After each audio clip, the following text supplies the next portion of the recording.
Bonjour, donc je vais vous faire un petit peu le bilan du week-end sur la mission avec Animal Wild Farm Foundation. On est parti en investigation en Italie.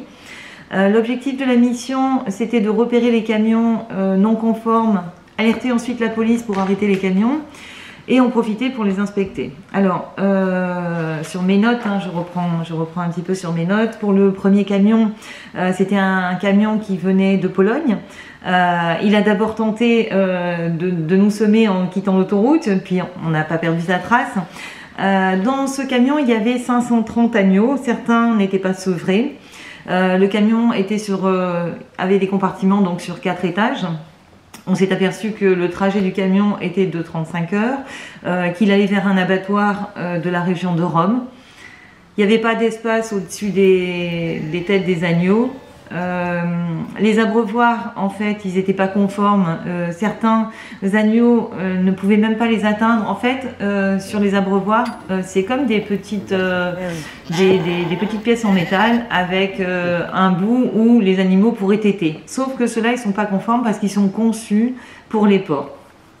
Clairement, donc, ce camion, il n'était pas adapté pour transporter des animaux non sevrés.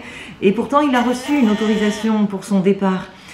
Preuve, c'est que le règlement 1.2005, il n'est pas appliqué correctement. Et puis, malheureusement, ces sanctions, elles sont systématiques. Et ce ne sont pas les pires infractions. On a vu un deuxième camion avec une situation complètement différente, mais ce n'étaient pas les pires infractions. Sur le deuxième camion que nous avons suivi, les infractions étaient visibles de l'extérieur. En fait, nous avons appelé la police.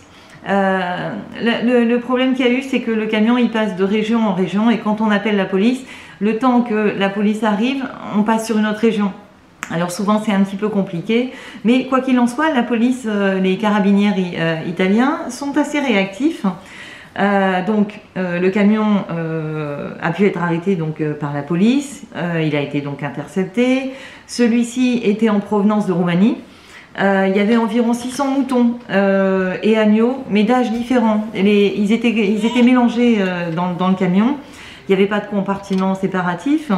Et dès que le camion s'est arrêté, le chauffeur a ouvert les vannes d'eau et on a vu ces bêtes qui étaient totalement assoiffées, qui ont voulu essayer de boire. Mais en fait, les becs, comme je vous l'ai dit tout à l'heure, ils n'étaient pas adaptés. Pareil.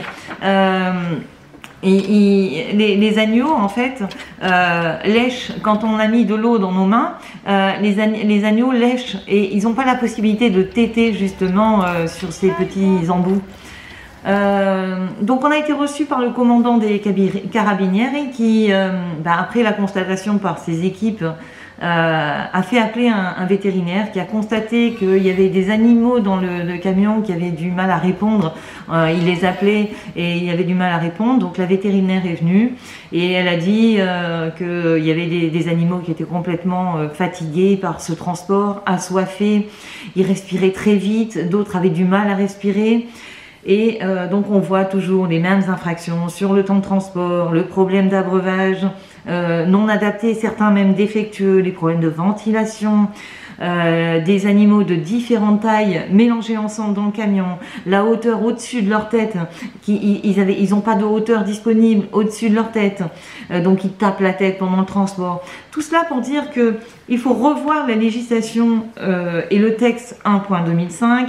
Et le groupe des Verts y travaille. Donc cette action, je l'ai faite conjointement avec Tilly Metz, avec Thomas Weiss. Et on a appris beaucoup de choses de cette action et on refera d'autres actions avec des fondations, des associations sur le terrain parce qu'on se doit de remonter les informations. Ce qu'on voit sur le terrain va nous permettre de changer ce texte, de réviser ce texte de la législation 1.2005.